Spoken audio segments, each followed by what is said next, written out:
Let's have a fantastic show.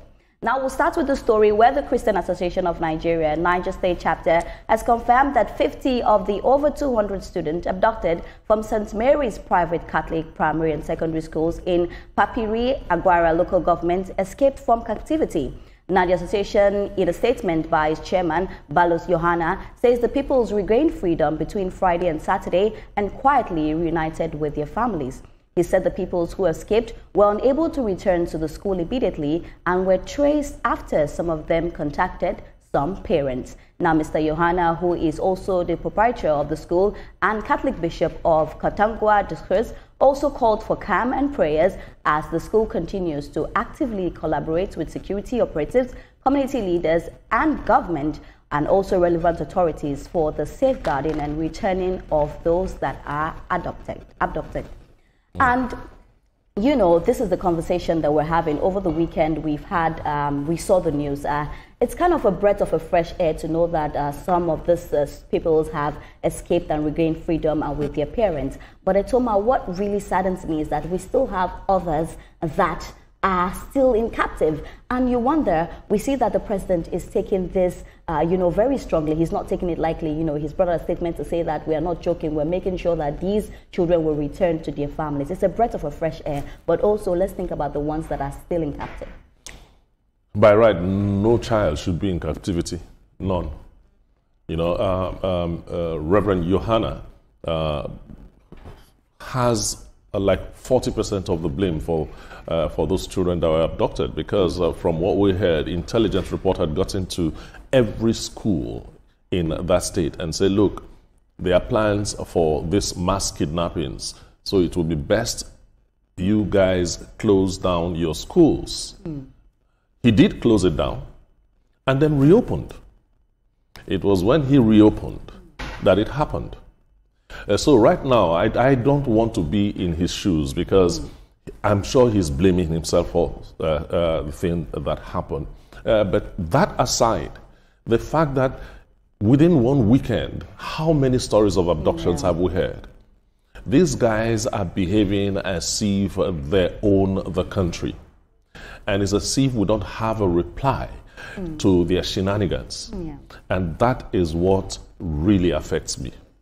Emmanuel, it's so sad, just like what Etoma is saying, like, how are our girls safe in school now? Of course, these children need to be in school. But, you know, I was speaking to someone in the rural area, and they were like, Ria, right now, I don't even think I can send my children to school. And it breaks my heart, because at the end of the day, these kids need education. But now it seems that even when you send them to school, they are not safe. It's quite pathetic that we're saying, going this route again, that we are shutting our schools. About 41 unity schools have been shut for the past few days now. And this brings to question, how do we ensure that we give quality educations to young Nigerian girls? We're still talking about the out-of-school children.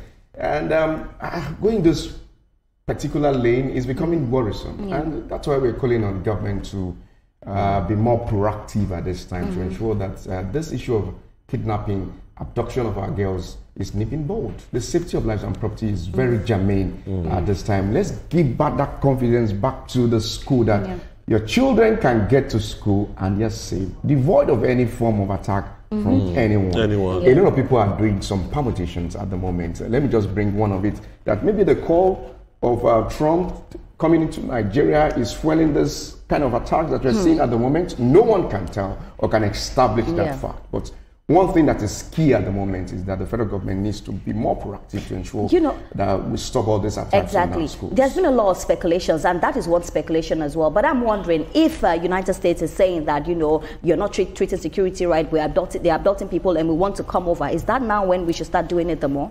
Ibrahim. No, because let me just put it like that. Maybe the matter but that thing is, I suspect internal collaborators, saboteurs of this government. Because why is it that when we see Nigeria turning the tide of, you know, good governance, you know, of rising from the shallow graves we found ourselves during the removal of fuel subsidy, and then we're beginning to recover, and then we now start to see, you know, people, I mean, we started seeing children being abducted and all of that. These are things done to distract the government. I so believe, because one thing is, why would a rational person wake up in the morning, carry guns and go into schools and kidnap these children. To what end? And then we start shouting Christian genocide, Muslim genocide, whatever genocide.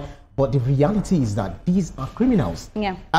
The AIB award I attended, in the UK, I was speaking with one journalist from, I think CNN or Australian Broadcasting. Yeah. So he was concerned about, Christian genocide happening in Nigeria. And I told him, I said, the media is not helping anything. They're not helping because of the narrative. One thing is, when people are kidnapped, maybe if Muslims are kidnapped or killed or anything, we do not really get that much reportage. But if it's Christians, you see the way the reporting and all of that, the analysis and all of that. And then I tasked him about media framing. I said, you are a journalist. Sometimes the way we frame stories is usually based on our own sentiments, on our own interests, the slant we give it. He said, oh, you got me there. Yeah. Because he said he's coming to Nigeria for that investigative reporting, to fully establish why we're having these killings and attacks and abduction and all of that. But it's so good that the government is intensifying efforts to pressure these terrorists and retrieve or recover some of these girls that have been kidnapped by these criminals. But Ibrahim, if you ask me, I do not want to believe it's about framing, because at the end of the day, we do not even want to have stories like this, so that we don't have any story like this. But you cannot just have it. Bad news sells. That's the reality. But we don't want this kind of bad news. These are lives. Of course, nobody likes it. People are losing their fathers, their brothers, their sisters. And I say that, if you are not close to the person, you just feel like, oh, another person has died. But imagine the people that are close to that person, what they're going through.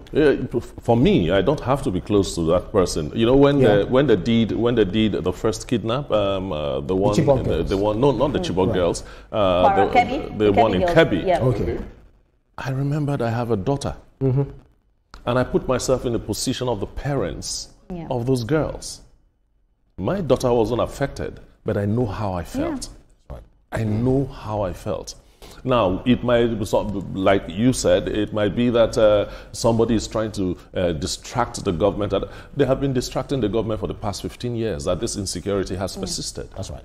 We've had mass abductions of girls before. You mentioned Chibok even before I did. You get what I'm saying? It should, in fact, the first year it happened, that is when this thing would have been nipped in the bud. And if it is true that they are doing this to distract the government, it means somebody is sponsoring them. So Absolutely. So who are those people? And that's why names have to be called at this point, because even if we're saying that they're doing that to distract the government, at the lives of people, that is not the very best. Speaking about name calling, we need to name and shame this set of people. Oh yes, we need to. We should stop hiding. People need to start taking accountability. These people are innocent. No, name them, shame them, prosecute them, let them face the wrath of the law. Well, and this will bring on terrorism charges. We're still going to talk about this more during the newspaper review. It's a very, very important conversation, so we're still going to look at it. But let's tell you the story. Now, a group, Nationals in Diaspora,